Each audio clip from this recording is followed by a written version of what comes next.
East India company की स्थापना Britain के व्यापारियों के एक समूह जिसका नाम मर्चेंट एडवेंचर था, उनके द्वारा 1599 ईस्वी में ब्रिटेन में किया गया था।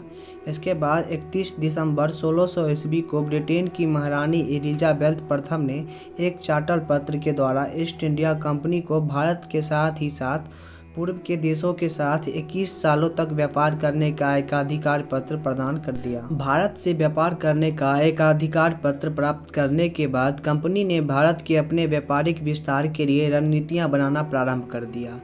ईस्ट इंडिया कंपनी ने अपनी रणनीति के अंतर्गत यह तय किया कि कंपनी सबसे पहले मुगल शासकों से भारत में व्यापार करने की अनुमति प्रदान करेंगे तथा इसके बाद भारत के तटीय क्षेत्रों में अपनी फैक्ट्रियां संस्थापित करेंगे। अपनी इसी रणनीति को सफल बनाने के लिए ईस्ट इंडिया कंपनी ने 1603 ईस्वी में थॉमस स्टीफन को कंपनी के प्रतिनिधि के रूप में मुगल काल के शासक अकबर के दरबार में पेश किया।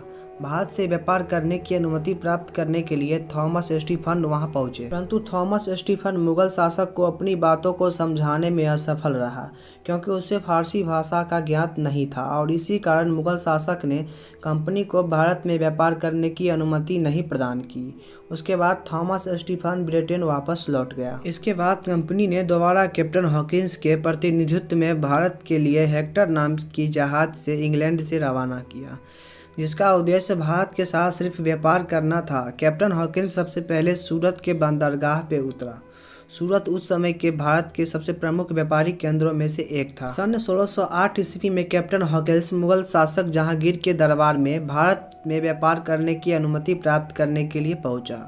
शासक के दरबार में पहुंचकर कैप्टन हॉकिंस अपने मुगल शासक से फारसी भाषा में बात किया, जिससे खुश होकर मुगल शासक जहांगीर ने कैप्टन हॉकिंस को खां की उपाधि से सम्मानित किया। साथ ही साथ सूरत में अस्थायी फैक्ट्री को संस्थापित करने की भी अनुमति प्रदान कर दी। इसके बाद जहांगीर ने 1613 ईस्वी में कंपनी द्वारा संस्थापित सूरत की फैक्ट्री को वैधानिक अनुमति देकर उसे अस्थायी बना दिया। इसके पहले 1611 ईस्वी में कंपनी ने भारत के पूर्वी तट पर स्थित मछलीपट्टनम में अपनी एक फैक्ट्री संस्थापित कर ली थी। इसके बाद 1615 ईस्वी में सर टॉमस रो भी जहांगीर के दरबार में पहुंचा तथा इसने सूरत, अहमदाबाद और भरूच एवं आगरा में फैक्ट्री संस्थापित करने की अनुमति जहांगीर से प्राप्त की। इसीलिए ईस्ट इंडिया कंपनी को पश्चिमी भारत में संस्थापित करने का श्रेय सर टॉमस रो को दिया जाता है। इसके साथ ही सन 1619 ईस्वी में ईस्ट इंडिया कंपनी ने गुजरात के अहमदाबाद में भी अपनी एक कंपनी संस्थापित की।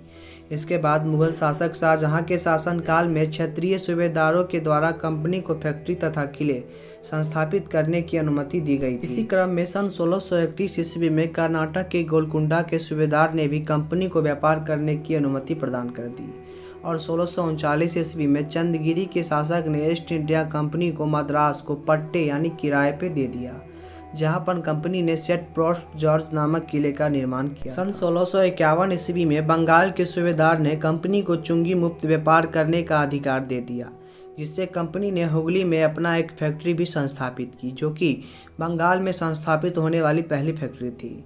इसके बाद सन 1657 ईस्वी में मुगल शासक शाहजहां के पुत्रों के बीच मुगल साम्राज्य के उत्तराधिकारी के लिए युद्ध प्रारंभ हो गया, जिसके बाद शाहजहां का पुत्र औरंगजेब ने अपने पिता शाहजहां को बंदी बना लिया था। 21 जुलाई 1658 ईस्वी को औरंगजेब ने आगरा में अपना राज्याभिषेक करा, स्वयं मुगल साम्राज्य का शासक बना।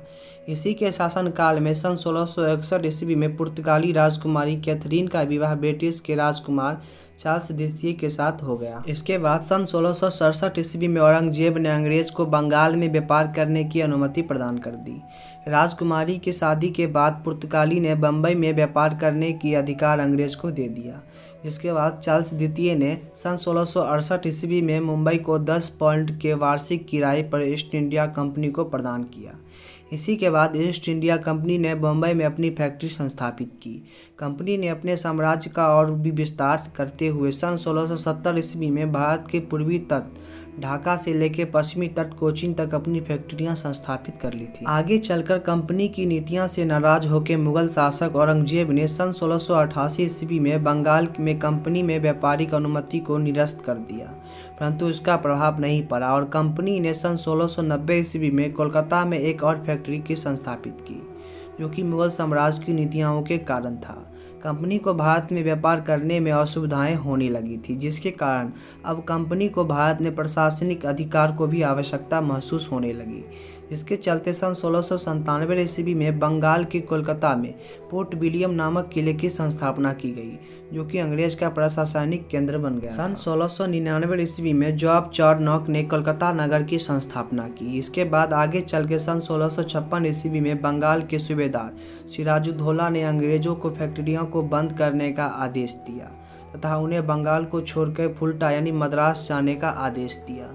इसके बाद 23 जून 1757 ईस्वी को नवाब सिराजुद्दौला तथा लॉर्ड क्लाइव के नेतृत्व में कंपनी के मध्य इस युद्ध में कंपनी विजयी रही और इसके बाद कंपनी ने मीर जाफर को बंगाल का नवाब नियुक्त किया। इसके बाद कंपनी ने अपनी सुविधा के लिए सन 1760 ईस्वी में मीर कासिम को बंगाल का नवाब बना दिया, परंतु मीर कासिम ने अंग्रेजों के विरुद्ध अनेक घोषणाएं की, जिससे अंग्रेज की कंपनी को काफ़ी भारी नुकसान भोगना पड़ा, जिसके कारण सन 1763 ईस्वी में अंग्रेज ने मीर कासिम को हटाकर मीर जाफर को नियुक्त कर दिया बंगाल का नवाब। इसके बाद सन 1764 ईस्वी में मुगलों और नवाबों तथा ईस्ट इंडिया कंपनी के मध्य बक्सर का युद्ध लड़ा गया। इस युद्ध में कंपनी की सेना का नेतृत्व हेक्टर मुनरो ने किया था। इस युद्ध में कंपनी की विजय हुई थी तथा नवाबों की और मुगलों की हार हुई थी। हाँ, तो मेरे प्रिय साथियों, आज के इस वीडियो में बस यहीं तक। आई होप हमारी वीडियो आपको काफ़ी अच्छी लगी हो। तो आज के इस वीडियो में हम ईस्ट इंडिया कंपनी के बारे में काफ़ी ज़्यादा जानकारी प्रस्तुत किए हैं। तो कल मिलते हैं हम एक नई जानकारी के साथ, तब तक के लिए बाय।